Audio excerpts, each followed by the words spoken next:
Alléluia.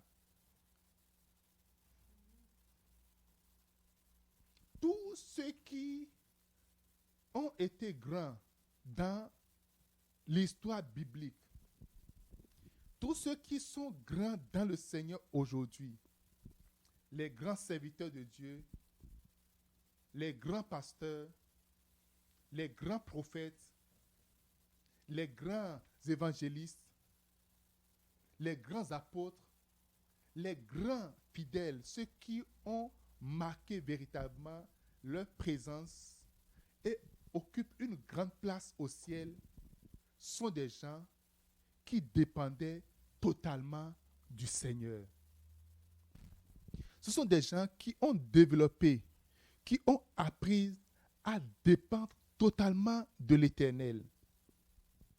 Et après cet enseignement, ou après cette session, je prie que la dépendance totale de l'Éternel rentre en toi au nom de Jésus.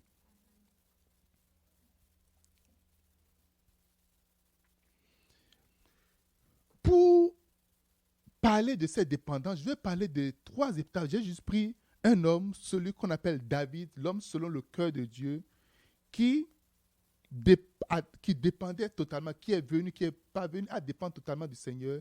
Et n'oubliez pas, la dépendance du Seigneur, on ne se lève pas un matin pour dépendre juste du Seigneur. Ça prend des étapes. Et je vais développer avec vous 3 étapes menant à la dépendance totale du Seigneur. Sachez, le désir de Dieu, c'est que ses enfants dépendent totalement de lui. Le désir ardent de Dieu, c'est que tous ses enfants, sans exception, fils et filles, hommes et femmes, enfants et adultes, jeunes hommes et jeunes filles, à n'importe quel moment de notre vie, nous apprenons à dépendre totalement de Dieu. Et ça prend un voyage. Ça prend une marche. J'ai divisé ces étapes en 3. Et premièrement, nous avions l'étape expérimentale. L'étape expérimentale pour dépendre de Dieu. Un jour, David était jeune, le plus jeune de la famille. On distribuait des tâches, ses frères étaient vaillants, beaux, ils avaient la taille. Et ce sont des gens qui sont également très intelligents, qui peuvent faire quelque chose dans la société. Et il y avait un recrutement militaire au temps de Saoul. Et les frères de David ont été enrôbés dans l'armée. Il y a plusieurs types de personnes dans le royaume d'Israël. Il y a des gens qui sont des princes, descendants de la famille royale. Il y a des gens qui sont des prêtres, des sacrificateurs. Il y a des gens qui travaillent de leurs mains et qui sont considérés dans la société. Il y a des juges. Mais il y a des militaires, des soldats. Et ceux qui se battent pour la nation sont les personnes qu'on honore le plus. Et vous savez, au Canada, dans toutes les offres d'emploi au gouvernement fédéral, on donne une priorité à ceux qui ont été une fois à la guerre. On dit la priorité, d'abord, c'est pour ceux qui ont été, on les appelle les vétérans. Cela veut dire que si tu es un citoyen canadien, si tu as le diplôme, si tu as toutes les caractéristiques qu'il faut pour décrocher un emploi au gouvernement fédéral, et un vétéran, quelqu'un qui a été à la guerre, qui a été représenter le Canada sur un front de bataille a également toutes ces caractéristiques ou toutes ces compétences, expériences, compétences et tout. À compétences égales, on choisira celui qui est un vétéran, celui qui a représenté la nation. Et je pense que c'est ce qui se passe dans presque tous les pays qui se respectent, tous les pays qui donnent de la valeur à ses citoyens, donnent plus de valeur à ceux qui sont partis au front et qui sont prêts à mourir. Ils pouvaient mourir pour le pays parce que beaucoup meurent à l'extérieur et s'ils reviennent, on leur garantit un emploi au gouvernement fédéral. Aux États-Unis, c'est encore autre chose. Alléluia. Quelqu'un me dise Amen. Et donc, ce sont des gens privilégiés. Les frères aînés de David étaient enrôlés dans l'armée. Quand ils sont enrôlés, ils sont vraiment fiers. Et tout le monde est fier. Leurs parents, tout le monde est fier. Mon enfant fait partie de l'armée nationale. Mais David, qu'est-ce qu'il faut lui trouver? Qu'est-ce qu'il peut faire? Qu'est-ce qu'il va faire? Il grandissait, il n'y avait pas quelque chose d'important qu'il faut lui. On ne voit même pas en lui un héros, un soldat, rien en lui. OK? Pour juste tuer le temps, on a réuni quelques brebis. David, voici, si ces brebis, amène-les au pâturage pour qu'ils aillent manger. Il faut rester jusqu'au soir. Quand le soir va venir, vous savez, quand les enfants dérangent beaucoup souvent, on leur confie quelque chose, on dit, bon, écoute, occupe-toi de tel, et puis ça y est. En attendant que on ne finisse nos tâches là, ils seront de s'occuper. Aujourd'hui, c'est le téléphone, bien l'ordinateur, bien qu'on leur remet, occupe-toi, et puis là, laisse-moi, donne-moi le temps. Alléluia. En ce moment, il n'y avait pas de téléphone pour qu'on se débarrasse des enfants comme ça. On a dit à David, vas-y, ok, on va s'il y a quelque chose, on va t'appeler, ok? Il faut juste t'occuper. Est-ce que tu as été... Et donc, David est parti. David s'est retrouvé maintenant seul. Pendant tout le temps, lui et le petit troupeau. N'oubliez pas, c'est un petit troupeau, ce n'est pas un grand troupeau. Alléluia. Un jour, pendant que David allait, quelque chose de terrible s'est passé.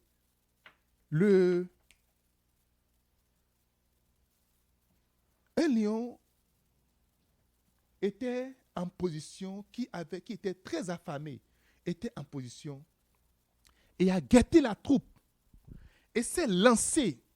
Généralement, ce sont les lions qui vont chasser et apportent la nourriture au lion et le lion mange. C'est pour ça qu'on dit, il a taillé la part du lion. Okay. Et donc, ils ont formé un groupe, une troupe, et l'autre lance l'appel, c'est-à-dire rentre au milieu de la troupe, et toutes les autres brebis commencent par se disperser. On voit la brebis qui est seule et qui va loin, et tous les lions maintenant vont s'attrouper et se saisir de ça. Alors, je parle de la première étape, l'étape expérimentale, Alléluia. Alors, David voyait la scène, c'était horrible. Toutes les brebis sont dispersées. Et là, lorsque le lion s'est lancé, quelque chose a réagi en David. Quelque chose lui a parlé. Quelqu'un me dise Amen. Quelque chose est remonté en lui. Parce que dans ce petit David, dans ce jeune David, il y avait un lion également. Ce matin, que le lion en toi réagisse au nom de Jésus-Christ. Ce matin, que tout ce qui effraie le monde, ce qui effraie ta famille, ce qui effraie tes frères et sœurs, ce qui effraie tes collègues, ce qui effraie les gens de ta génération, en ce moment, reçoivent une réponse de ce qui est en toi, de ce lion qui n'a peur de rien et de personne. Que cela réagisse au nom de Jésus-Christ. Que l'homme fort que le Seigneur a fait de toi en ce matin réagisse. Il n'a jamais vu quelque chose de pareil. En psychologie, on parle de stress. On parle des causes de stress. Et parmi ces causes, il y a quelque chose qu'on n'a jamais vu. Une première fois. Ce que tu fais une première fois, ça cause de stress, ça cause d'anxiété. On est là, on ne sait pas comment. Peut-être tu n'as jamais vécu le vrai célibat. Peut-être tu n'as jamais vécu celui qui n'a pas de travail. Peut-être tu n'as jamais vécu le chômage. Peut-être tu n'as jamais vécu le manque d'enfants. Peut-être tu n'as jamais vécu le problème que tu vis aujourd'hui. Mais aujourd'hui, je déclare que l'homme fort, que le lion qui est en toi réagisse au nom de Jésus de Nazareth. C'est là maintenant que l'assurance vient. David a eu une expression de c'est comment. Et quelque chose est sorti de lui. Il s'est vu en rage. Et une voix lui a dit, lance-toi, tu peux aller. Poursuis-les. Il s'est mis à poursuivre les lions. Il a réalisé que sa course était plus vite. Il a réalisé que ses pieds n'étaient plus à terre. Il a réalisé que c'est comme s'il marchait en l'air. Il a pris une nature surnaturelle. La partie expérimentale, c'est quoi? C'est quand tu ne savais rien. C'est quand tu commences à expérimenter quelque chose pour la première fois. À chaque nouveau problème, une expérimentation surnaturelle, spirituelle, se manifestera dans ta vie au nom de Jésus de Nazareth. À chaque nouvelle difficulté, à chaque nouveau problème, je déclare en ce moment sur ta vie qu'une nature surnaturelle vienne en toi. Alors David a rugi, il faisait partie maintenant de la compagnie des lions. Et lorsque les lions se réunissent, c'est le roi des lions qui a le dernier mot sur toutes les proies. Alors, il s'est lancé. Pendant qu'il s'envolait presque, il marchait, il allait à grande vitesse. Il s'est envolé. Il a arraché sa brebis. Il a chassé. On pouvait entendre. On pouvait entendre cela. Parce que tous ces lions étaient affamés. Ils avaient faim. Ils voulaient manger cette fraîche brebis. Toute situation, tout démon affamé, tout démon de la sorcellerie, tout démon de l'anxiété affamé, désirant te dévorer, désirant t'arracher en ce moment que les lions réagissent en toi au nom de Jésus de Nazareth. Le processus de la dépendance. David est revenu. Aucun lion ne pouvait le toucher. Il est revenu. Et n'oubliez pas, David vient de la tribu de Juda. On parle du lion de la tribu de Juda. Il s'est levé. Cette semaine-ci, le lion se lèvera en ta faveur au nom de Jésus-Christ. Cette semaine-ci, la personne la plus importante se lèvera en ta faveur au nom de Jésus de Nazareth. Ça s'est passé une fois. Et David s'est réveillé, c'était comme un rêve. Suis-je en train de rêver? Est-ce que j'étais vraiment en train de battre des lions? Est-ce que j'étais en train de déchirer des lions? Est-ce que j'étais en train de leur arracher véritablement ça? Il ne s'en revenait pas. Alors il faut que je compte mes brebis. David les a comptés. 1, 2, 3, 4. Il les a comptés. Et aucune des brebis n'est perdue. Oh! Alors, un autre jour, même scénario, même chose se passe. Une fois, 2 fois, 3 fois, 4 fois. Waouh! Quelqu'un dit waouh! Je ne t'entends pas dire waouh!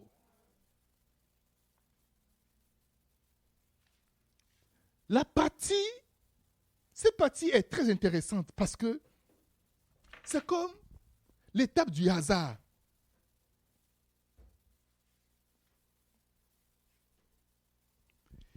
C'est comme l'étape où les choses se sont passées. Oh, j'ai juste prié. Et puis il dit, mais comment tu as fait? Non, j'ai juste prié. Quand on est de nouveau nouvellement. Mais il faut, quand quelqu'un se plaint, il faut juste prier. Tu as jeûné? Non, je n'ai pas jeûné, j'ai juste prié. Non, j'ai fait 3 jours de jeûne et puis c'est fini. Et quand tu es dans cet état-là, à cette étape, tu ne comprends pas ceux qui ont fait 40 jours de jeûne et les choses ne marchent pas. Tu ne les comprends pas. Tu te dis, mais je ne comprends pas. Juste 3 jours de jeûne. Moi, j'ai fait juste une veillée la nuit et puis je suis réveillé ce matin. Et puis, c'est passé. Mon problème, c'est que j'avais le même problème que toi. Quelqu'un dit étape expérimentale.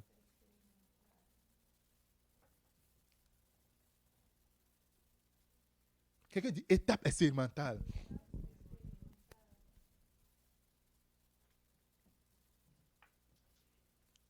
Pendant que cela se produisait, est-ce que les pères, les frères de David étaient au courant? Certainement pas. Ils seront au courant quand il viendra faire le point, il aura des brebis qui vont manquer. Même s'il leur disait ça, ils ne vont pas croire. Même s'il leur parlait de ça, ils ne vont pas croire. Toi, qu'est-ce que tu peux faire? Si tu étais si fort, tu ne serais pas dans l'armée. Peut-être qu'on a fait le recrutement. Pour faire un recrutement militaire, il faut courir. Peut-être qu'il a fait la course, il a échoué. Je vais te dire une chose. Là où tu as échoué ne détermine pas qui tu es.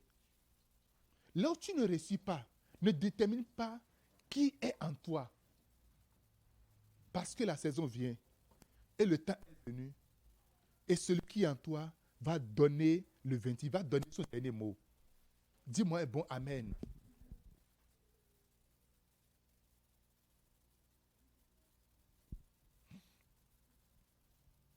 Pendant tout le temps, pour la famille de David, David, c'est un garçon paresseux, un orgueilleux. Et Eliab a dit, écoutez, prenons 1 Samuel chapitre 17, verset 28. Eliab, son frère aîné, qui l'avait entendu parler à ses hommes, fut enflammé de colère contre David. Et il dit, pourquoi es-tu descendu? Et à qui as-tu laissé ce peu de brebis dans le désert? Je connais ton orgueil.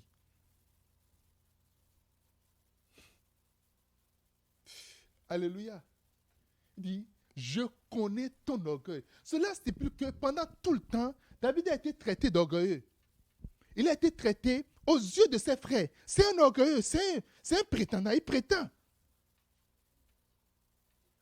Qui va croire aux belles histoires que tu viens raconter pour dire, ah les lions, il y a l'ours, il y a ceci, il y a... Qui peut croire ce que tu es en train de dire? On ne lui permettait même pas d'ouvrir la bouche. On ne lui permettait, oh, tais-toi là. Personne ne peut croire à ce que David disait. À l'étape expérimentale, on ne croit pas en toi. On ne croit pas en toi. Ne te bats pas pour chercher qui va croire en toi ou pas. Ne te bats pas contre vents et marées. Ne te bats pas pour démontrer qui tu es. Parce que le temps va venir. L'étape va venir. Et on saura qui tu es véritablement. Quelqu'un me dise Amen. Tu ne te bats pas contre tout le monde. Tu ne démontres absolument rien. Parce que celui qui est en toi n'est pas mort. Mais juste là, oui, c'est vrai. David reconnaît que c'est Dieu qui a fait quelque chose. Il sait que c'est à cette étape-là, il reconnaît que c'est Dieu. Mais il n'est pas encore venu au niveau de la dépendance totale. Maintenant vient l'étape référentielle. Deuxième étape, l'étape référentielle. Quelqu'un dit étape référentielle. À cette étape, David a déjà un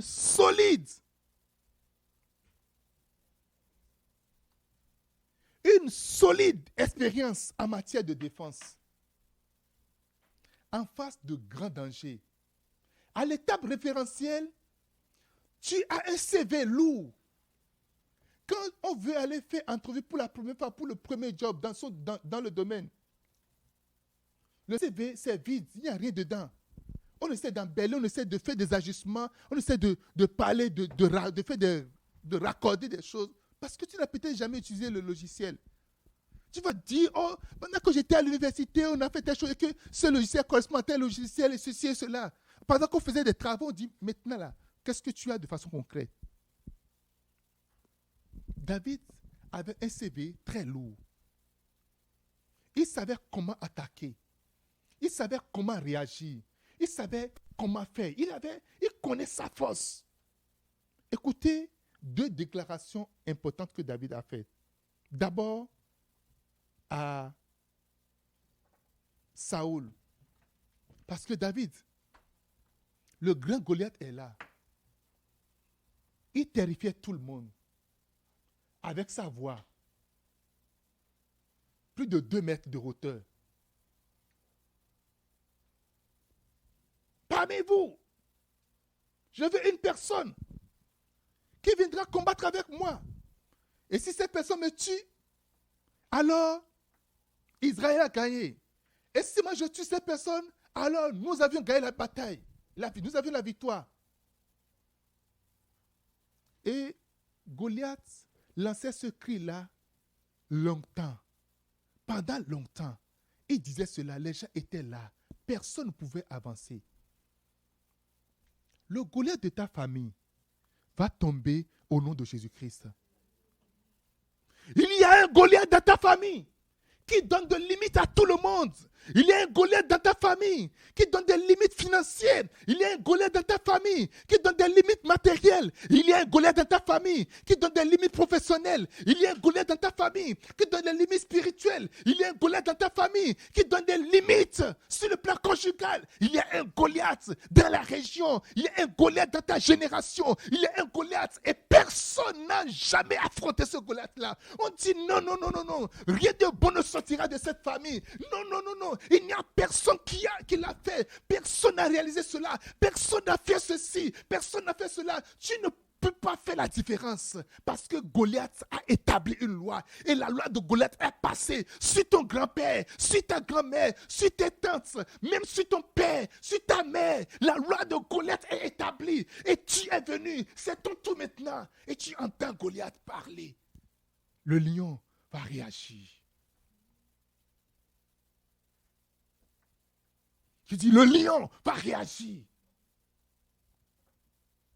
Ne sois pas intimidé par la voix de Goliath.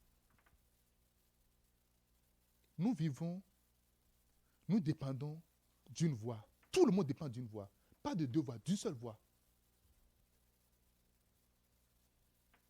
Eliab et toute l'armée d'Israël dépendaient de la voix de Goliath. Quand Goliath parle, la tête tremble. Très géant. Il avait sa lance, il avait son javelot. Il terrifiait tout le monde. Quand il parle, le cœur de tout le monde tremble. Lorsqu'on le voit même de loin, on n'a même pas envie de bouger. Il se levait le matin.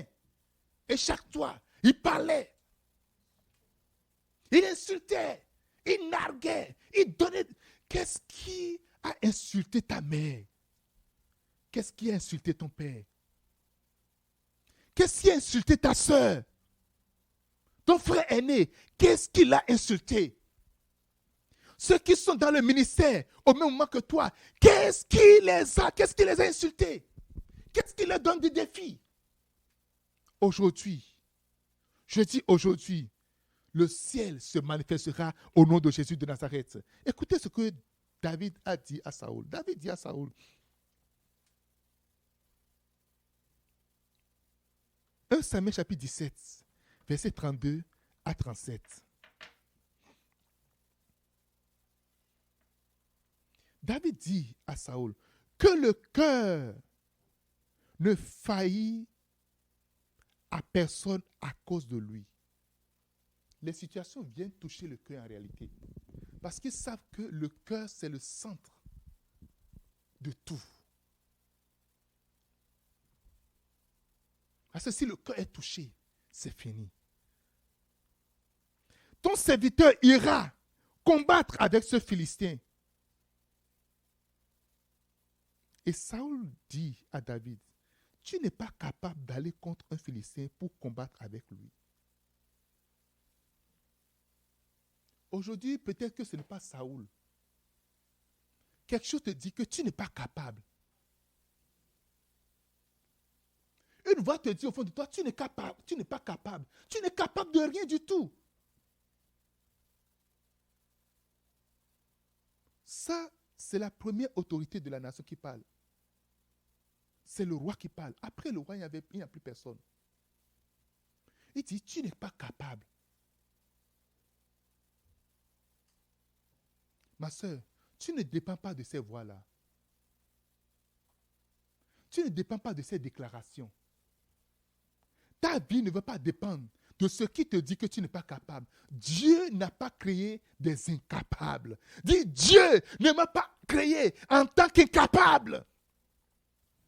Crie plus fort. Dieu ne m'a pas créé en tant qu'incapable. L'apôtre Paul a dit, je puis tout par celui qui me fortifie. C'est là, en réalité. Ce que l'apôtre Paul a vu jusqu'à, il vient dire, je puis tout, c'est que des choses l'ont dit qu'il est incapable. Des situations l'ont dit, tu es incapable. Des choses plus grandes que lui, plus grandes que son père dit, tu es incapable. Plus grandes que ceux qui sont dans le ministère avant lui l'ont dit, tu es incapable. Tu ne peux pas. Je continue la lecture. Il dit, car tu es un jeune homme. Et lui, il est un homme de guerre dès sa jeunesse. Maintenant, écoutez. Et David dit à Saül, ton serviteur prenait et passait le menu bétail de son père. Et un lion vint et un ours. Et il enleva un mouton du troupeau. Et je sortis après lui et le frappai. Et je délivrai le mouton de sa gueule. Et il se leva contre moi. Et je le saisis par la barbe. Et je frappai et le tuai. L'oribrinda qui santo pas. Tu ne vas pas simplement sauver ta vie de la main du Goliath, de la main des situations, mais tu vas mettre fin à ces situations.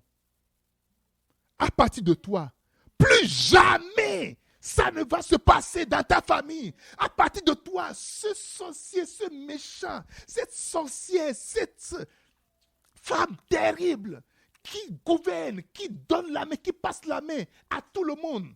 À partir de cet instant, je dis, tu vas mettre fin à la génération de la méchanceté. Les limites seront brisées totalement. David dit, non, je ne veux pas seulement arracher, mais je déchire, je tue. Tu seras appelé tueur de lions au nom de Jésus de Nazareth.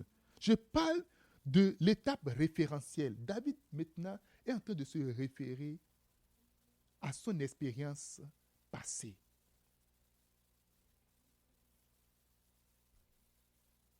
Écoutez. Ton serviteur a frappé le lion et l'ours.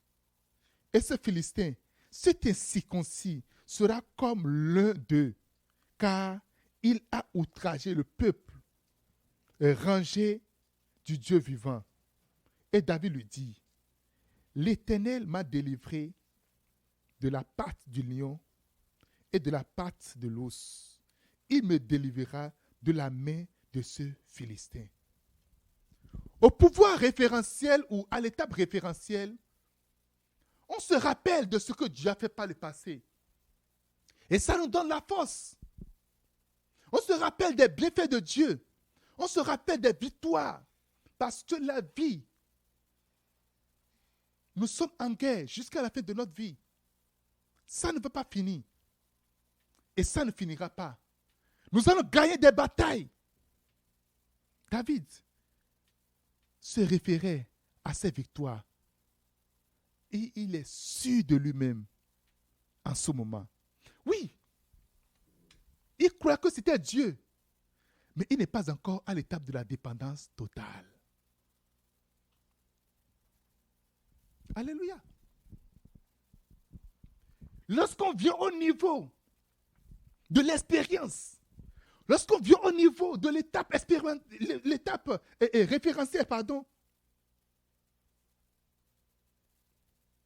on est fier de soi-même. On donne des témoignages. On est fier de ce que Dieu a fait.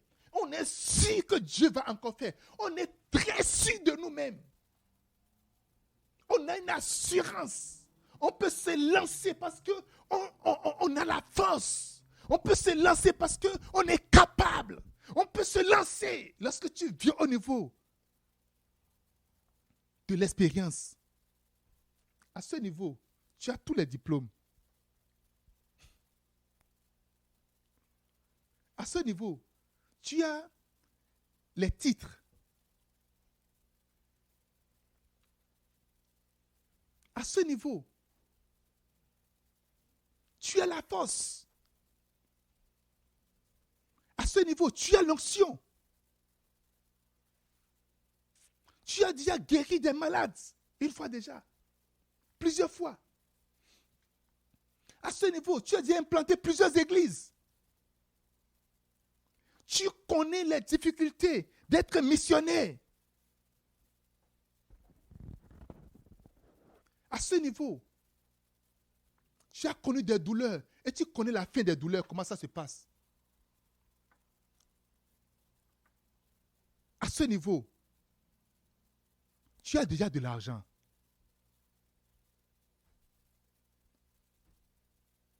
À ce niveau, tu ne te bats plus pour les besoins de base. Tu es vraiment capable. Ce n'est pas que tu te sens capable, tu es véritablement capable de tout. Tu comptes sur le Seigneur à ce niveau.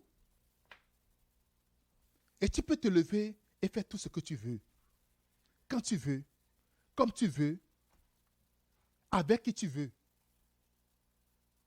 David a dit aux Philistins, 1 Samuel 17, 45 à 47, tu viens avec moi, tu viens à moi avec l'épée, avec la lance et avec le javelot.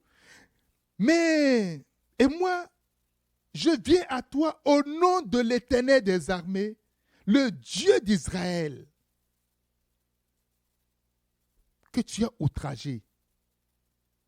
Écoute, en ce jour, vous voyez, David est en train de s'adresser directement, sans aucun procès, sans aucun protocole, directement à l'homme fort, directement à Goliath.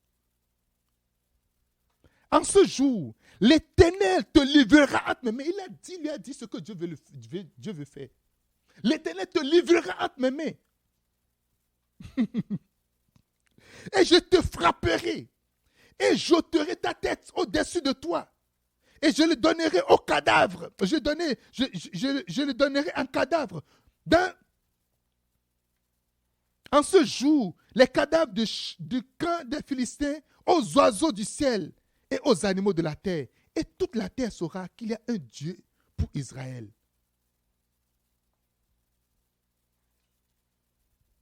Alléluia. David est venu avec courage. Il a dit, straight, le sort du Philistin. Il a parlé directement, sans aucun procès. Je viens et voici ce qui va se passer. Dieu est avec moi parce qu'il est très sûr que Dieu sera avec lui. Dieu était avec lui. Il a la référence. Alléluia. Oh, c'est en ce moment, si tu veux postuler à n'importe quel poste, tu dis, oh, de toute manière, j'ai le diplôme, j'ai l'expérience, ce qu'on est en train de dire, ok, c'est correct, et puis, boum, tu postules sans problème. Non, je n'ai pas besoin de visa. J'ai le visa, je peux aller n'importe quel où. Bon, tu prends ton voyage, tu t'en vas. Alléluia. Tu n'as pas besoin de prier pour avoir de voiture. Tu n'as pas besoin de prier pour avoir une maison. Tu as l'argent, tu vas à la maison, ça t'a plu. Alléluia. Bon, tu signes le contrat. C'est fini.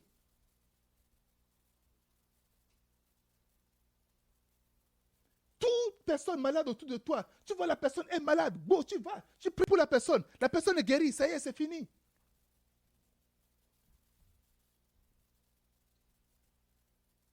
David était à l'étape de l'expérience. Il avait l'expérience qu'il faut pour abattre, pour faire taire définitivement la voix de cet homme-là qui a été de... Et il a fait. Quelqu'un me dit Amen. Il a fait. Waouh. Tout le monde, c'est d'où l'histoire David et Goliath. C'est rentré dans tous les proverbes, c'est des chants, c'est des tout. Oh, mais c'est comme David, c'est comme Goliath devant nous. Hein. C'est comme David. Oh, c'est David, le combat David et Goliath. Pour les gens qui font les combats, pour les gens qui jouent au foot, ça rentre dedans. Ah, c'est un match David contre Goliath. Quand on dit ça, tout le monde sait. Il y a un grand d'apparence, mais il y a un petit qui va le faire, qui va le tuer. Alléluia. Les gens, les Ivoiriens ont fait un chant. John Brie, tu es dans le quartier et tu es là semer la terre. C'est David et Goliath. Alléluia. Là, on a la force référentielle. Tout le monde, tu es approuvé par tout le monde. Si on peut dire tant. Et regardez après cela, les femmes. David a tué une seule personne.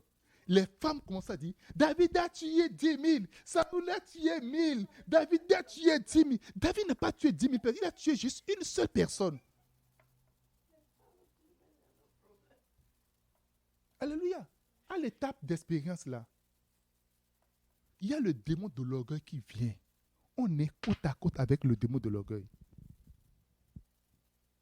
Quand tu as l'expérience, tu peux narguer tout le monde. De toute manière, moi, je peux le faire. J'ai le diplôme. Alléluia. J'ai le titre. J'ai toutes les accréditations.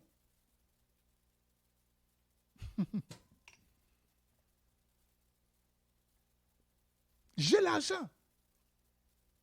J'ai le pouvoir. Je peux juste... Et puis ça y est. À cette étape-là, à l'étape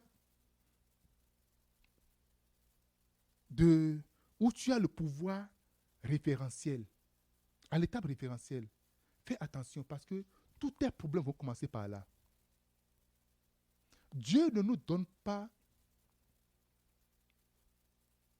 la force, ne nous donne pas l'argent, ne nous donne pas la réputation, ne nous donne pas l'onction, ne nous donne pas la position pour que ça devienne un problème pour nous. Généralement, on pense que le problème est attaché à ça, mais le problème vient du fait que nous ne dépendons pas totalement de l'Éternel.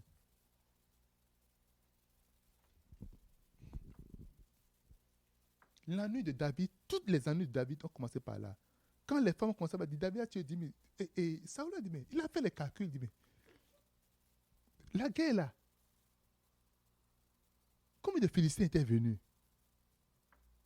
Mais pourquoi est-ce que ces femmes-là vont attribuer 10 000 à David et moi me donne 1000? Le combat a commencé par là. À l'étape de l'expérience, tu seras traité d'orgueilleux. Et c'est vrai. À l'étape où tu as déjà l'expérience, tu seras traité de beaucoup de choses. c'est ta capacité de gérer cette étape parce que tu dois dépasser cette étape-là. Tu ne restes pas à cette étape-là. Tu vas avoir tous les ennuis au monde. Tous les soulèvements au monde à cette étape-là. Celui qui t'a toujours aimé va commencer par te haïr. Celui qui est toujours avec toi va t'abandonner, va te laisser. L'étape d'expérience.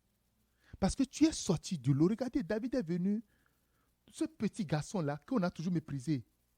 La honte. Tout à l'heure, moi, grand-père, j'avais déjà dit, quitte là, tu es un orgueilleux. On fout le camp. Mais le truc est que, regarde, Goliath est tombé. Goliath qui me faisait peur. Voilà, Goliath est tombé. Souvent, on pense que c'est quand tu fais du bien que tout le monde va t'applaudir.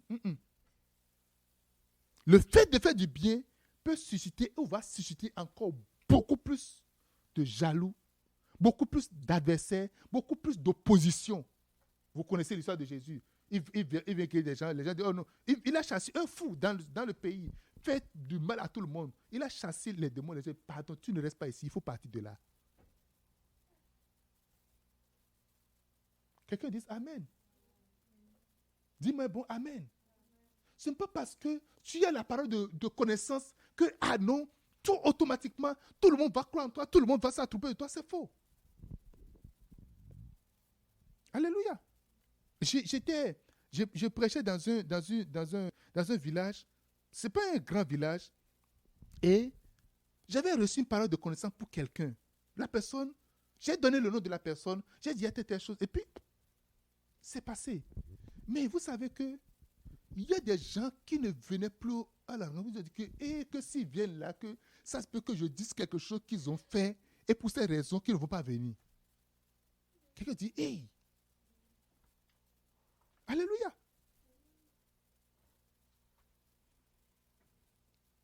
Maintenant, nous venons à l'étape de la dépendance totale. Et c'est là que je veux que nous arrivions. Ne reste pas sur les autres étapes pour tout. Il faut passer vite. Il faut vite passer les étapes. Passe vite les étapes. Dis à quelqu'un, passe vite les étapes. Dis à quelqu'un d'autre, passe vite les étapes. Dieu veut que tu dépendes totalement de lui. Les personnes qui ont de grandes couronnes, parce qu'il y a des couronnes, les personnes qui sont très honorés dans le règne spirituel sont ceux qui dépendent totalement du Seigneur. Au niveau de la dépendance totale, il y a 3 degrés au niveau de la dépendance totale.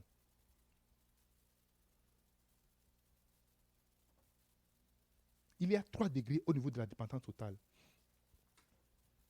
Et voici le premier degré. 1 Samuel chapitre 30, versets 1 à 8. Lorsque David arriva le 3e jour à Siclag avec ses gens, les Amalécites avaient fait une invasion dans le Midi. Ils avaient détruit et brûlé Siclag. Après avoir fait prisonnier les femmes et tous ceux qui s'y trouvaient, petits et grands.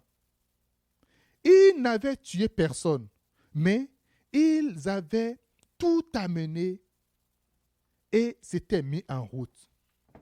Maintenant, regardez, verset 3. David et ses gens arrivèrent de la ville, et voici, elle était brûlée, et leurs femmes, et leurs fils, et leurs filles étaient amenés en captivité. Alors David et tout le peuple qui était avec lui levèrent la voix, pleuraient, jusqu'à ce qu'il n'y eût plus de force de pleurer. Verset 5.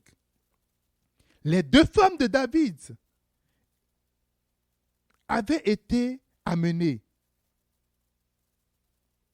Achinoam de Jizré et Abigaël de Carmel, femme de Nabal.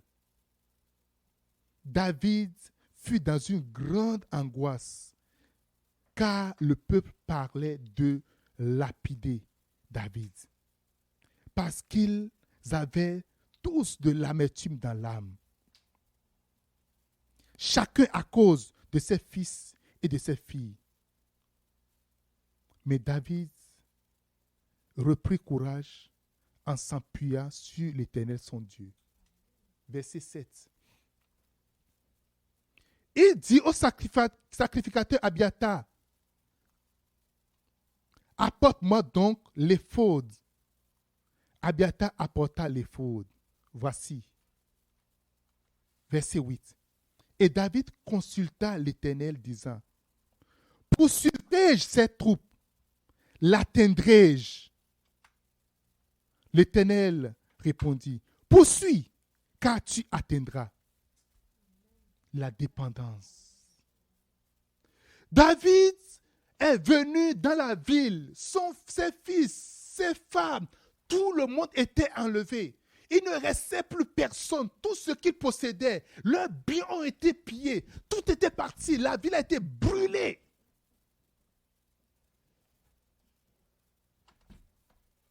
Première chose qui lui arriva. Il était dans l'angoisse. La Bible dit, ils ont pleuré jusqu'il n'y a plus de larmes dans leur... Il n'avait plus de larmes qui peut sortir. C'est que c'est fini. Là, tu pleures avec angoisse parce que tu agonises en ce moment. Je ne sais pas si ça t'est arrivé déjà une fois. Ce vaillant héros, on parle de celui qui a tué Goliath. On parle de celui qui a tué des lions et des ours. On parle de celui qui les a dévorés. On parle de celui qui a combattu de grands combats. On parle de celui qui n'a peur de rien. On parle de celui qui a arrêté la progression de l'ennemi dans le camp d'Israël. On parle de celui qui a sauvé le roi. On parle de celui qui a sauvé toute une nation. Il se met à pleurer. Il pleure. Est-ce que sa force lui a été enlevée? Non. Il avait toute la force. Est-ce que ses souvenirs lui sont arrachés? Non. Il avait tous les souvenirs de ce que Dieu a fait en lui et de ce que Dieu l'a utilisé pour faire. Il avait tous les souvenirs de ce qu'il est capable de faire. La Bible dit, David a pleuré comme un petit garçon. David s'est mis à pleurer. Il ne faisait que pleurer et pleurer et pleurer. Quelqu'un dit, premier problème. Lorsque tu pleures, lorsque tu as des douleurs, même si le problème n'est pas réglé, et tu as une poitrine sur laquelle tu peux pleurer, s'il y a quelqu'un qui peut te dire, ma soeur, ça va aller. On a besoin de quelqu'un qui va te dire simplement, ne t'inquiète pas. On sait que Dieu contrôle, mais on a besoin de quelqu'un qui va dire, ma soeur, Dieu contrôle. On sait que Dieu est capable. On a besoin d'entendre quelqu'un dire, Dieu est capable. On a besoin d'entendre quelqu'un qui nous le dise. Quelqu'un nous rappeler ce que Dieu a dit. On a besoin d'un environnement. Ce n'est pas à ce moment que tu as besoin des gens qui vont t'accuser. C'est ta faute. C'est toi qui as fait. Si tu n'avais pas fait ceci, nous ne serons pas dans la merde. C'est toi qui as fait ceci. C'est toi qui as fait cela. Non, c'est ta faute. C'est toi que nous sommes en train de suivre. C'est toi qui nous as amenés ici. Nous étions paisiblement dans notre pays. Nous sommes paisiblement avec nos familles. Nous avons fui avec tout le monde. Maintenant, voici ce qui nous arrive. Il n'avait pas besoin des gens qui vont accuser, qui vont jeter la pierre. Mais nous sommes tous dans la douleur. Ce n'est pas que ma femme est restée et vos femmes sont parties. On a enlevé toutes nos femmes. Mais regardez, la Bible dit, les hommes qui étaient là,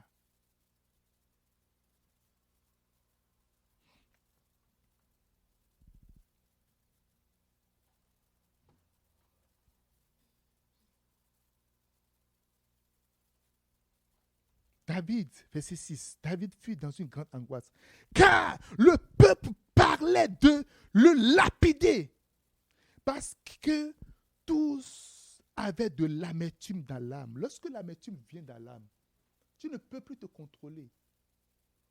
Tu n'es plus raisonnable. L'amertume va venir. Là, Dieu dit, mais après tout, là, lui aussi, il est dans le problème. Pourquoi est-ce que nous allons le lapider? Trouvons une solution ensemble. Non. Tout le monde avait sa pierre. Il faut maintenant qu'on lapide celui-là qui est notre malheur, notre propre malheur.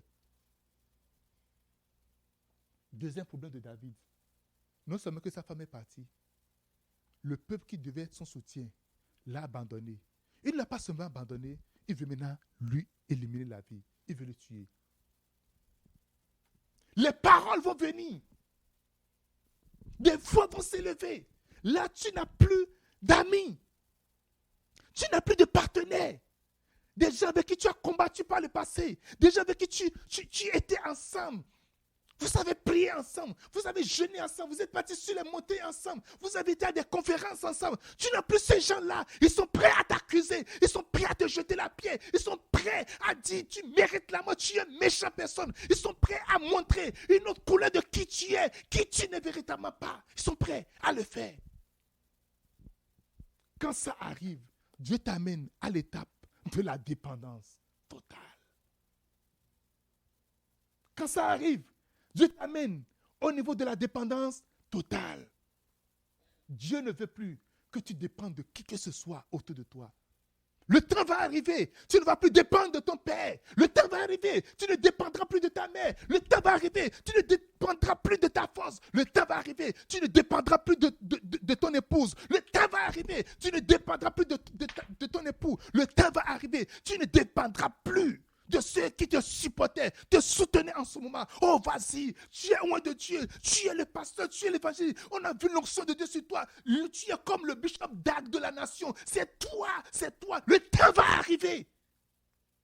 Et ces voix-là qui t'ont acclamé, qui sont derrière toi et qui t'ont même défendu et qui ont combattu avec toi, le temps va arriver et tout va s'éroder autour de toi. Tu vas te retrouver seul, nu. L'étape de la dépendance totale. Dieu te met entièrement nu. Il te débarrasse de tout. Tu es entièrement nu. Parce que tu es trop fier de l'habit qu'on t'a porté. Tout le monde te dit, oh waouh, tu es cette génération tu es vraiment intelligent. Waouh, je n'ai jamais vu cette intelligence. Ce que tu as accompli, personne n'a jamais fait. Dans le passé, de l'histoire, personne n'a jamais fait. Et tu es fier de ça. On t'a porté plusieurs habits. Oh, waouh, tu es tellement humble.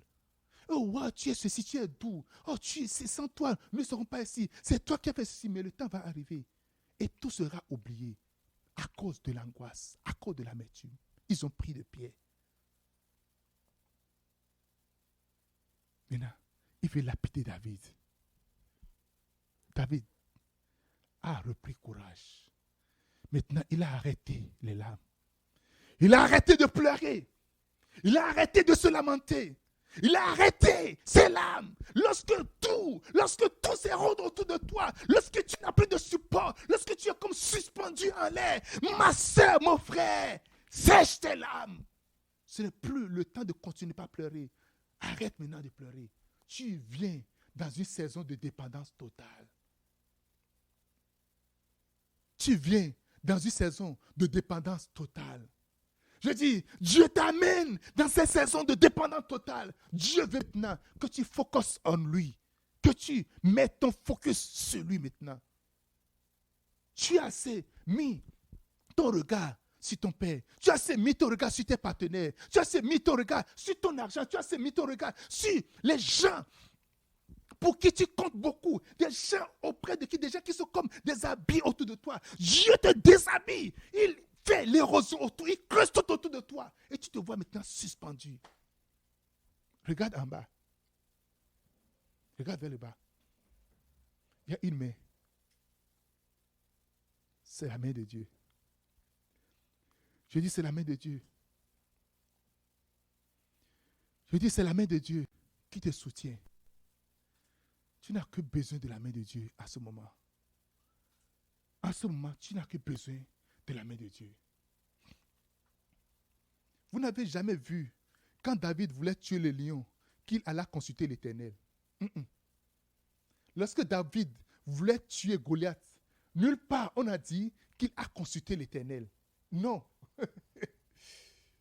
Lorsque David était avec le roi Saoul, nulle part il a été écrit, il alla consulter l'Éternel.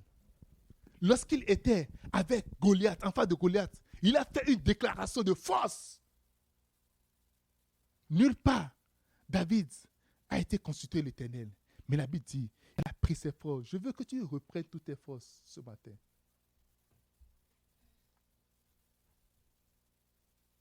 Reprends toutes tes forces. Oui, tu es obligé de reprendre toutes tes forces. Tu es obligé de reprendre toutes tes forces. Tu es obligé de t'arrêter. Ne regarde pas les pieds que les gens ont pris. C'est parce qu'ils sont amertumés. C'est parce qu'ils sont en colère. C'est parce qu'ils sont fâchés. Les gens disent, on ne lance la pierre qu'aux arbres qui portent des fruits et des fruits mûrs. Si les pierres viennent vers toi, c'est parce qu'il y a des fruits mûrs sur toi. David a tourné maintenant son regard vers l'Éternel. Est-ce que c'est le temps de demander s'il faut poursuivre? Voilà la question. On vient prendre ton enfant.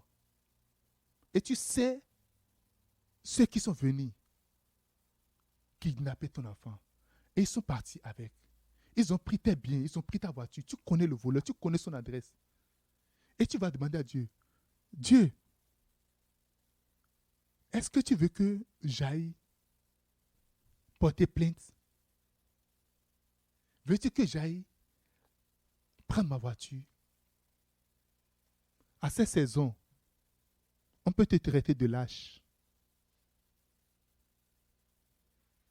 On peut te traiter de faiblard. On peut te traiter de toutes sortes de choses. De bête. À cette saison, tu vas recevoir beaucoup de noms. Mon frère, la saison de la dépendance totale.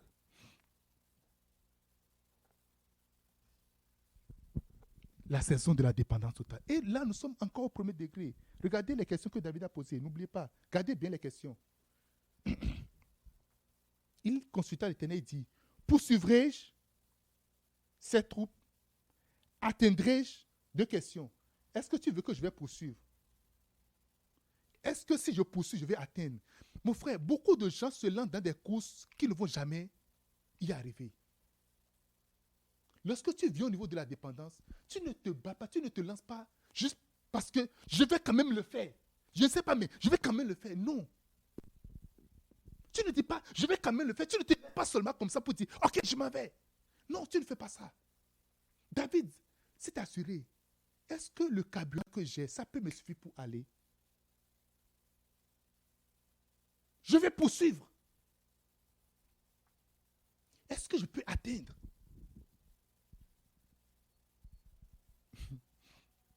La guerre en Russie m'a tellement inspiré ces derniers temps-ci. Lorsque Poutine a commencé son évasion, il y avait des kilomètres. C'est des kilomètres de tanks, de chars qui se sont mis en route. Il a la force, il a l'armement. Je vais poursuivre. Il s'est lancé, il a lancé. Donnez-moi 3 jours et je vais faire le toilettage rapidement en Ukraine et puis c'est correct. Et puis, non, donne-moi juste 2 semaines. Nous sommes à combien de jours de guerre aujourd'hui maintenant? Alléluia. Est-ce que je vais atteindre? David a posé la question. Mon frère, ne te lance pas dans des guerres inutiles, une guerre que tu ne veux pas atteindre. Il faut être sûr. Va à l'étape de la dépendance. Seigneur, est-ce que tu veux que je me lance dedans? Tu poses des questions, Seigneur. Tu deviens tout proche du Seigneur parce que tu n'as plus personne autour de toi. C'est là que tu te rapproches du Seigneur. Les gens ne peuvent pas comprendre que les femmes de David aussi font partie des gens qui ont été enlevés. Eux s'en foutent de ça. Chacun, dans la vraie vie, il faut savoir une chose. C'est chacun pour soi. Quand l'intérêt de quelqu'un est mis en jeu, tu vas méconnaître la personne. Quand tout va bien, oh mon frère, mais quand l'intérêt de quelqu'un est mis en jeu, quand l'intérêt, surtout l'argent, et je dis souvent, et ce n'est pas moi qui le dis, je quote Bishop Dag, l'argent c'est le Dieu des gens. Quand l'argent rentre en tu seras surpris. Tu seras surpris de tout ce qui...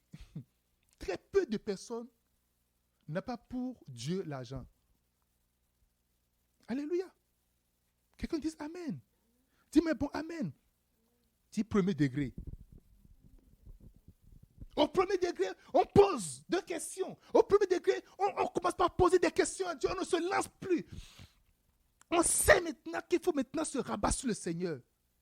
Si tout le monde n'avait pas pris la pierre pour vouloir lapider David, peut-être qu'il va encore compter sur eux. Il va dire, ok, allons-y, allons faire les mains. Il a vu. Maintenant, si tout le monde m'abandonne, est-ce que je pourrais faire quelque chose? Dieu veut t'amener près de lui. Dieu veut t'amener près de lui. Au moment de confusion, au moment de pleurs de l'âme, ce n'est pas le moment qu'il faut s'éloigner, c'est le moment qu'il faut se rapprocher. Le processus de la dépendance totale. Alléluia. Dieu veut que nous dépendons totalement de lui. Deuxième degré. 2 Samuel chapitre 2, verset 1. Après cela, David consulta l'Éternel en disant, monterai-je dans une des villes de Juda? Première question. Deuxième question.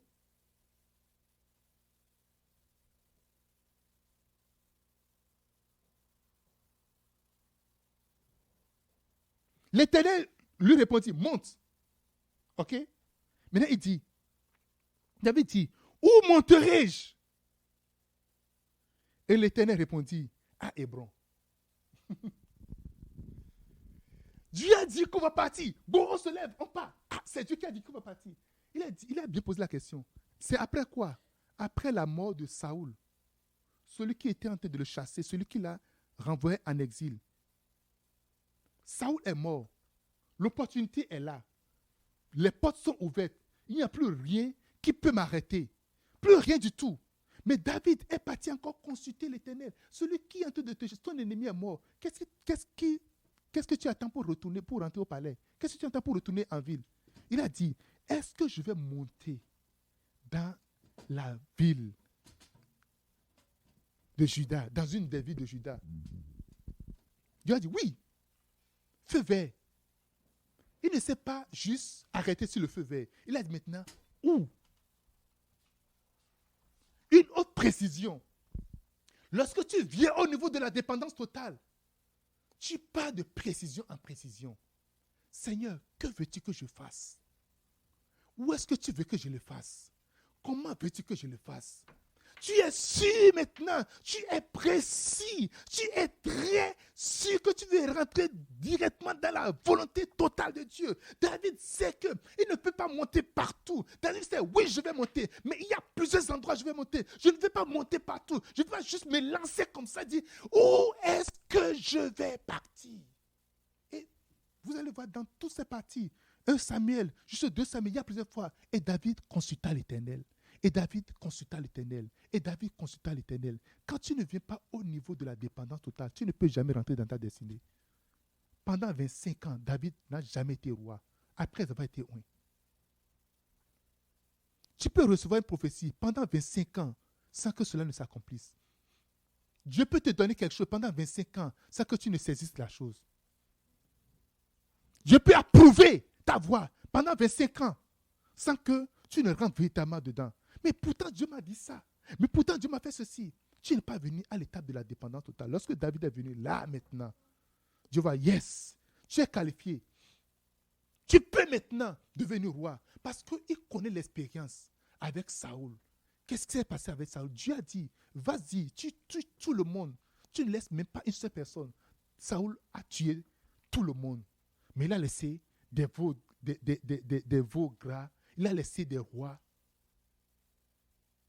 La dépendance totale stipule, je fais exactement ce que Dieu veut que je fasse, sans restriction.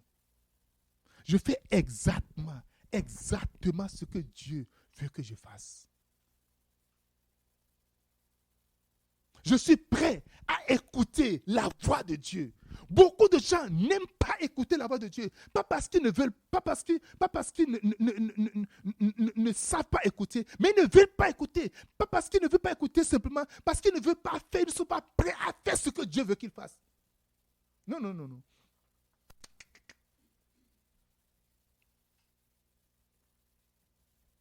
Vous savez une chose, Dieu a toujours raison. Dieu a toujours raison.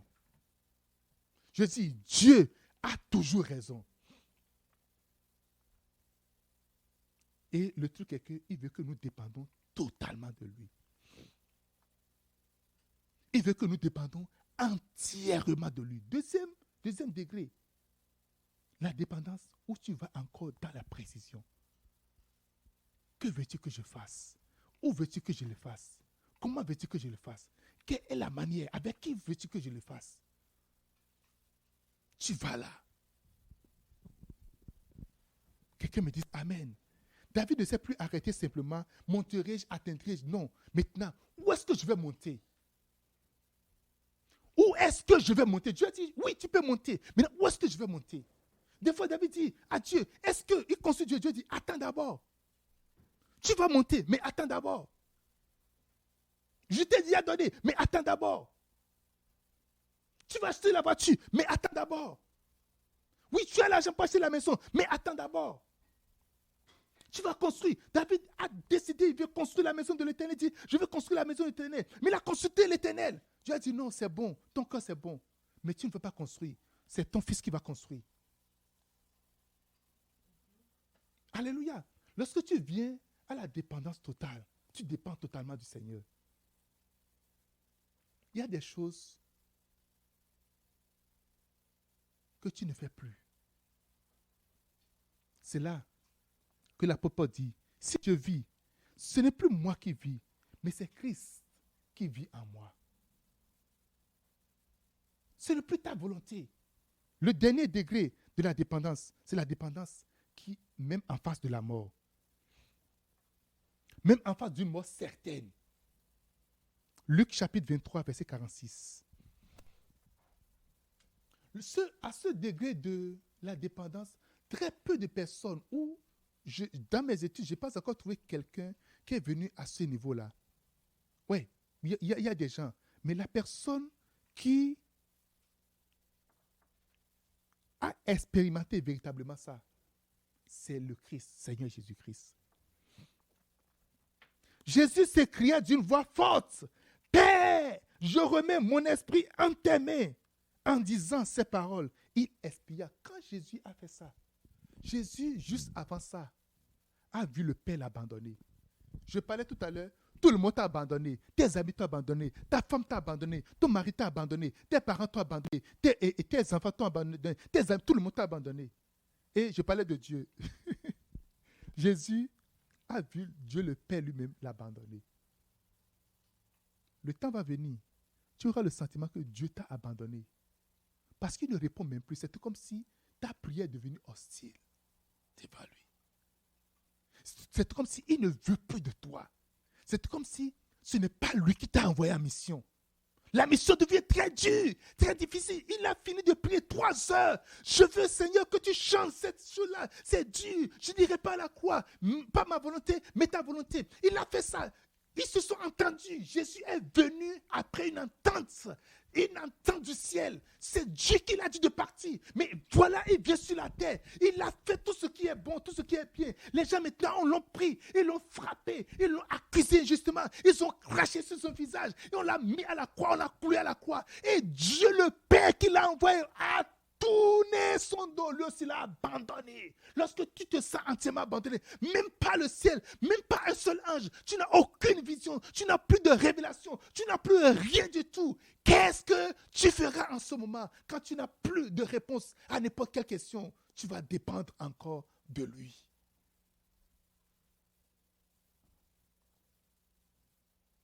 Quand même Dieu semble te laisser tomber, dépend encore de lui. Quand tu penses que tu n'as plus son soutien, ici, la Bible est claire. Jésus savait que son père l'a abandonné. Ce n'est pas un semblant d'abandon. Il lui a tourné le regard, il a tourné dos. À cause de son état. Parce qu'il a pris nos iniquités, il a pris nos péchés, il a pris nos souffrances, il a tout pris sur lui. Et le Père ne peut pas voir le péché. Le Père l'a abandonné. Lorsque tu dépends totalement de ton Père, lorsque tu sens, tu n'as pas son soutien, tu dépends encore de lui.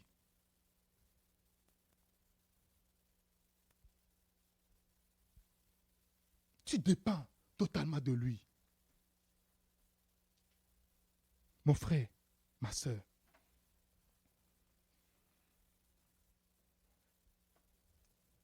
ce qui a attendu Jésus juste après ces minutes-là, ces secondes-là. Père, en tes mains, il n'a pas suscité, il n'est pas descendu, il n'a pas créé une révolte, il n'a pas créé une rébellion, non, il n'a pas créé cela. Tu m'as envoyé et maintenant, j'ai fait tout ce que tu as dit de faire. J'ai été loyal envers toi. J'ai fait ce que tu as dit de faire. Maintenant, tu m'as abandonné. Tu me laisses dans la main à la portée de ces impies. Jésus n'a pas ouvert la bouche. La Bible dit, pendant Isaïe l'a décrit, il était conduit comme une brebis à qui on est en train de tondre, on est en train de tondre. Il n'a pas ouvert la bouche. Il est juste resté calme. Comme celle qu'on amène à la boucherie. Il n'a pas ouvert la bouche. Il est juste resté calme. Tout le monde l'a laissé. Ses disciples sont partis. Jean seul est resté à la croix. Sa maman et quelques dames sont restées à la croix. Des gens pour qui Jésus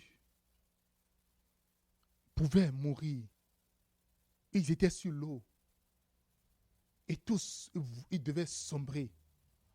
Des gens à qui Jésus a donné à manger, il les a nourris. Il a changé leur situation. Pour certaines personnes, il a changé leurs emplois, leur rang social. Il a changé leur rang social. Le pire, son pasteur principal a dit, je ne le connais pas. Il a renoncé à lui. Et à la fin de la journée, son père même l'a abandonné. Et regardez, celui qui a été abandonné par le père, dit encore, il lui adresse encore la parole. Tu m'as abandonné, je ne t'adresse plus de parole, c'est fini. C'est fini. Tu m'as fait ça? Ok. J'ai compris. On dit seulement quoi? J'ai compris. C'est bon. Dis en tes mains. Je fais quoi? Je remets mon esprit. Il faut apprendre à dépendre de Dieu, totalement du Seigneur, même si tout va bien. Il faut apprendre à dépendre totalement du Seigneur, même si tout va mal. Il faut apprendre à dépendre totalement du Seigneur, même quand tu es sans force. Il faut apprendre à dépendre totalement du Seigneur, même si tu as toute la force. Il faut apprendre à dépendre totalement du Seigneur. Si tu as tout l'argent au monde, tous les milliards au monde, il faut apprendre à dépendre totalement du Seigneur. Même si tu n'as rien du tout comme argent dans ta poche, il faut apprendre à dépendre totalement du Seigneur. Quand tu as toute l'onction du monde, tu peux ressusciter les morts, tu peux guérir les malades. Apprends à dépendre totalement du Seigneur. Même si tu n'as aucune onction, il faut apprendre à dépendre du Seigneur. Quand tu as le visa et tu peux aller dans tous les pays, tu as un passeport qui peut te donner accès à tous les pays. Dépends totalement du Seigneur. Demande au Seigneur, est-ce que tu veux que j'aille dans ce pays, dans ce pays? Est-ce que tu veux que j'aille dans cette région? Est-ce que tu veux que je voyage? Est-ce que tu veux que je fasse cela? Tu ne prends pas juste ton billet et tu ne voyais pas seulement comme, puisque tu dépends du Seigneur. Puisque tu dépends du Seigneur, tu es dirigé là où tu dois partir. Si tu n'as pas le visa ou si tu n'as pas accès à aller dans certains pays donné dans le monde, dépends totalement du Seigneur. Dépends du Seigneur. Ça ne soit pas une contrainte. Il y a des gens, ils sont contraints à rester dans certains pays. que ça ne soit pas une contrainte pour toi. Dépends totalement du Seigneur. Quand tu es fatigué, tu n'as plus de force. Quand tu n'as plus du tout de force, David a pleuré. Il n'a plus de force en lui. Il n'a plus de l'âme en lui. Et là maintenant, il s'est tourné vers le Seigneur. Il a commencé à poser des questions. Dépends du Seigneur quand tu es fatigué. Dépends du Seigneur quand tu es totalement fatigué. Maintenant, il faut également dépendre totalement du Seigneur. Quand tu as toute la force, tu as la capacité, la force de la jeunesse, tu peux te lever, tu peux te lancer, tu as tous les raisonnements. Quand tu n'as pas raison, dépends du Seigneur. Quand tu as raison, dépends également du Seigneur. Non, j'ai raison. Et puis que j'ai raison, j'ai le droit de faire ceci, j'ai le droit de faire cela, je peux faire ceci, frère. Dépends du Seigneur, même quand tu as raison. Dépends du Seigneur. Quand tu es riche, tu as tout l'argent qu'il faut. Tu peux te lever, acheter, changer telle chose. Dépends du Seigneur. Montre-lui que l'argent, c'est à toi. L'argent, ce n'est pas à moi. Je dépends de toi pour l'utilisation de mon argent. Je dépends de toi pour la gestion de mes biens. Si tu n'as pas du tout d'argent, si il n'y a rien, tu n'as rien du tout, tu dépends du Seigneur. Il y a des gens qui ne dépendent pas du Seigneur quand ils ont l'argent. Il y a d'autres qui ne dépendent pas du Seigneur quand ils en ont. Donc, quand ils n'ont pas l'argent, ils veulent dépendre de leur force, ils veulent courir, ils veulent se battre entièrement, mon frère. Dépends du Seigneur. Oh, dépends du Seigneur en ce moment. Dépends du Seigneur. Quand tu es sûr de toi-même, quand tu es sûr de toi-même, dépends du Seigneur. Quand tu n'es même pas du tout sûr de toi-même, dépends également du Seigneur. Mon frère, des fois, tu peux être sûr, mais ton assurance n'est pas l'assurance du Seigneur.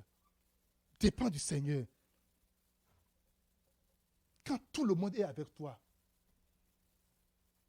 même quand tout le monde est avec toi, même quand tout le monde t'applaudit, même quand tout le monde a ton approbation, même quand tu as l'approbation de tout le monde, dépend du Seigneur. Ne regarde pas cela, ne regarde pas qu'est-ce que les gens disent. Oh, les gens disent que je suis bon, ok, c'est bon. Ne vis pas de ça, ne te nourris pas de ça. Car le même peuple qui a dit Jésus, nous allons le choisir roi, il sera le roi. On va le lire au roi. C'est le même peuple qui a dit crucifiez-le, tuez-le, crucifiez-le. Il mérite la mort. C'est le même peuple qui a mis ses habits par terre, qui a fait des branches par terre, qui dit oh, Hosanna, oh fils de Dieu, Hosanna, gloire à l'agneau, Hosanna. C'est ce même peuple qui a dit crucifiez-le. Ce n'est pas deux peuples. Pendant que Jésus rentrait à Jérusalem, c'est le même peuple. Ce n'est pas deux peuples. Quand tout le monde est contre toi, dépend du Seigneur. Tu ne peux pas répondre à tout le monde. Tu ne peux pas répondre à toutes les questions. Dépends du Seigneur. Mon frère, je t'appelle aujourd'hui à dépendre du Seigneur totalement. Ma soeur, je t'appelle aujourd'hui à dépendre du Seigneur. Les personnes les plus grandes, les personnes dans le gré spirituel, quand tu viens au niveau de la dépendance totale, tu es dangereux, tu es redoutable. Deviens une personne redoutable. Dépends du Seigneur. Dépends du Seigneur. Quand tu es en face d'une mort évidente et certaine. Ça là, c'est très sûr. Ce n'est pas que si le Seigneur va me sauver, s'il ne me sauve pas. Ici, Dieu, la mort est certaine. Dépends du Seigneur. Jésus-Christ, il savait maintenant que c'est fini. Il a dit, en tes mains, je remets mon esprit. Il dépendait du Seigneur. Parce que le tombeau n'est pas la fin. Dépendons du Seigneur dans tout ce que nous faisons. Pose-toi toujours la question, Seigneur, est-ce que je suis en train de dépendre de toi? Ceux qui dépendent du Seigneur sont les personnes les plus dangereuses, sont les personnes les plus puissantes. Même dans ton silence, Dieu combattra pour toi. Même dans ton lieu de cachette, même là où tu ne peux pas parler, même là où tout le monde est en train de dire des choses sur toi, Dieu te défend, Dieu te donnera toujours la raison. David était poursuivi par son fils. Lorsqu'il a fini toutes ces étapes-là, il dépendait totalement du Seigneur. Son fils voulait lui arracher le pouvoir. Il lui a laissé le pouvoir entre les mains. Il a fui, il est parti. Mais la Bible dit, même les arbres ont combattu en faveur de David. Dépends du Seigneur. Je dis, dépends du Seigneur. Dépends totalement du Seigneur. Moïse dépendait de sa force, mais le temps est venu, il dépendait totalement du Seigneur. Abraham dépendait, oui, de sa relation avec Dieu, mais Dieu est venu, il dépendait totalement du Seigneur. Quand Dieu l'a dit, va, sacrifie ton fils, Isaac, il n'a pas cherché à savoir où est-ce qu'il veut encore avoir d'autres fils. Parce que Ismaël, on l'a déjà viré de la maison. Maintenant, c'est le seul Isaac qui est là. Qu'est-ce qui me reste? on se pose la question, qu'est-ce qui me reste? Dépend du Seigneur. Vous savez, nous avions plusieurs niveaux de dépendance. Dieu peut ne pas te demander ta vie. Dieu peut ne pas te demander ton mariage. Il peut ne pas te demander quoi que ce soit. Il peut ne pas te demander. Mais Dieu, il y a un niveau donné où nous allons arriver à dépendre du Seigneur. Le processus pour rentrer dans notre destinée, c'est de dépendre du Seigneur. David, il a franchi tous ces processus. Il dépendait maintenant totalement du Seigneur. Il a laissé le pouvoir de l'expérience. Oh, j'ai de l'expérience. Non, moi je peux partir. Moi je peux faire ceci. Là, on parle au parle. Celui qui sait parler, maintenant, il se tait. Et la seule personne à qui il parle maintenant à Dieu. Il ne parle plus à ses ennemis. Il ne parle plus à ses détracteurs.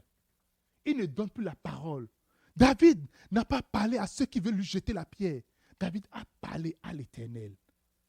La dépendance totale t'amène à tourner ton regard vers l'Éternel.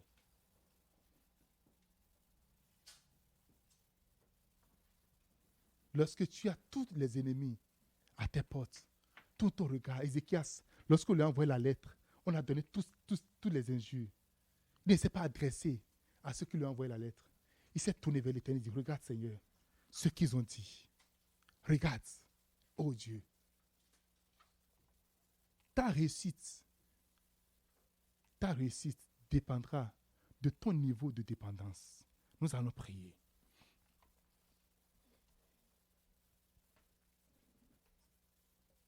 Tu vas parler au Seigneur maintenant.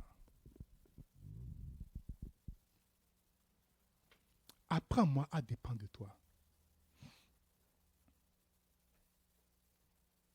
C'est la seule prière que tu vas faire. Seigneur, apprends-moi à dépendre de toi. Je veux totalement et entièrement dépendre de toi. Apprends-moi, Père, à dépendre de toi. Bradabala susta. Oh, c'est dur, c'est difficile. Oui, on a pris la pierre. On veut jeter la pierre à David. On veut le lapider. Sans raison, parce que les gens sont remplis d'amertume. David a pris ce courage. Il est parti devant le Seigneur. Il a posé des questions. Seigneur, apprends-moi à dépendre de toi. Mama marabridaba. Lusta katelingro de beku samantanta. La kilo brodo bofu amanta le cri da balinga redo bresanta. Mandalo kroboruma hansati la bradaba. Apprends, Seigneur, apprends-moi à dépendre de toi pour toujours. Oh Jésus. Jésus. Merci Seigneur. Merci admirable Père. Sois honoré, sois célébré. Au nom de Jésus. Amen, amen, amen.